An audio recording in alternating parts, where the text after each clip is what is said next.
Навистина, мислам дека сме должни како собрание да упатиме критика на несовесно и неквалитетно работење на министерот и неговиот заменик во рамките на ресорот Министерство за информатичко општество и администрација.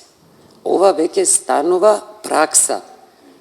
Напиши на брзина некој закон, стави го во собраниска процедура спротивно на деловникот за работа на влада, која ви налага минимум 10 дена новите законски решенија да ги доставите транспарентно на јавен увид пред јавноста и да примате во рок од 10 дена сугестии.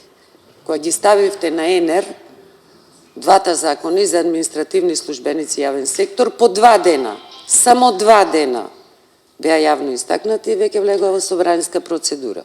Резултатот беше 112 члена закон, 105 амандмани. И сега гледаме исход. Јас сериозно сакам да, бидејќи е смешно, знаете, опозицијата предлага амандмани, ги образлага, никако да прифатите нити еден, макар бил и технички, како што беше предходниот образложен од колегата Макрадули. Ама затоа кога амандманите се подпишани од пратеници од владеачкото мнозинство, веднаш, без никакво образложение, ги прифаќате, бидејќи се корекција на ваши грешки. Затоа упатувам апел, доколку постаеше сериозна институција собрание, предводено од лицето ТВ, мислам дека ќе требаше да реагира.